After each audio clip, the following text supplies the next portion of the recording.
Hello, Pretend football fans. Maul Paderos here with Maul's Minutes for Week 5 in the NJCFFL. Everything you need to know about the week that was in 7 minutes or less. What will our pretend pugilists put up this week? First up this week, the Stinky Pinkies playing host to the Dirigibles. Gage Laser's projection was for a low-scoring affair, but these teams certainly lit up the scoreboard. Jamar Police Dog Chase scored a massive 41.3 points, and Jacksonville Jesus Trevor Lawrence scored an additional 28.95 for the Blimps, but some shoddy plays otherwise left them deflated. The Pinks, however, were firing on all cylinders. Former Dirigible Kurt Kiss and Cousins scoring 41.45.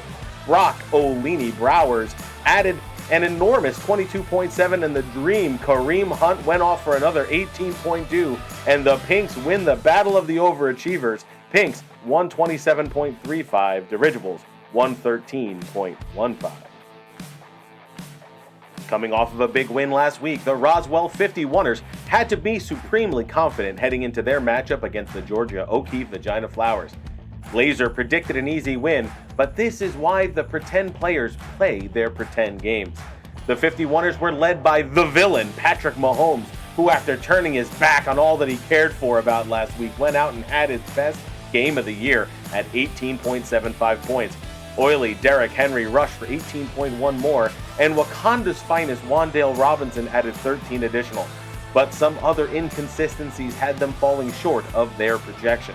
The Flowers, however, had no such issues.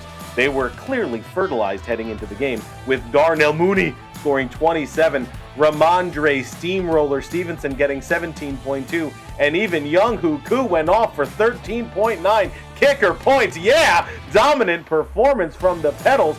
Vagina Flowers 133.25, 51ers 93.15. Now, when you have such high expectations, it's common to fall somewhat short of the mark.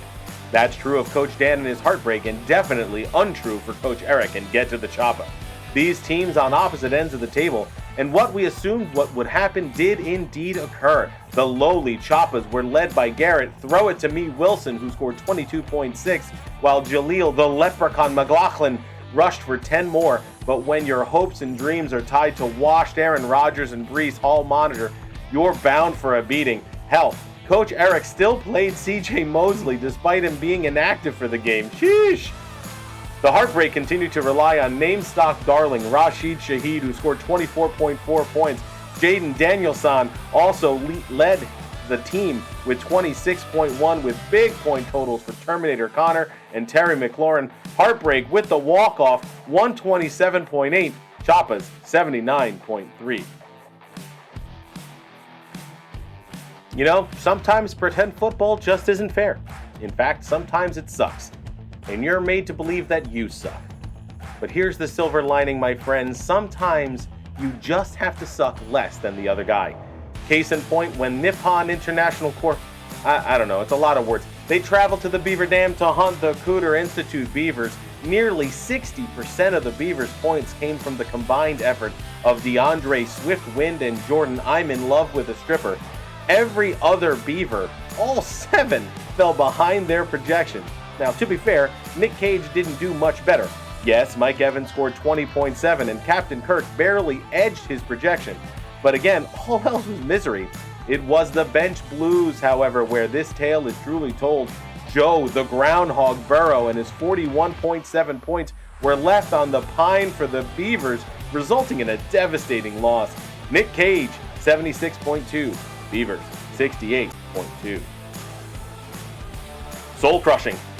That's the only word I can use to describe the carnage that was brought upon the homeside Cooter Wolves when Coach Cody and the Cumberland crew came to town. The bright spots for the Wolves were few, mainly Stefan "Can You" Diggs-It and his 12.2 points, Nick Bosa scoring 10, and a dose of kicker points with Justin Tucker adding 11. But the phenomenal performances of Baker Mayfield, DJ in the midnight hour, he cried more, TJ Higgins, and a second dose of kicker points from Kaimi Fairbairn, complete devastation. Crew, high score of the week, 145.2, Wolves, 69.35. Our lone undefeated team, the Keys to Victory, hosted the upstart Miami Uramies in a game that Gage Laser actually got kinda close. Miami was led by Chubba Hubbard, one of the contenders for Namestock Athlete of the Year, and Matthew the Chin Stafford. Heck, even Neon Keon Coleman was a player in this one. But in the end, the absolute unit of a squad for the Keys reigned supreme.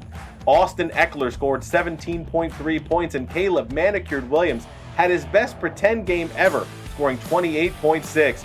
The Keys survive a scare from their miserable Saints players and snatch a victory to remain unbeaten. Final tally, Keys 92.10, Uramies 83.4.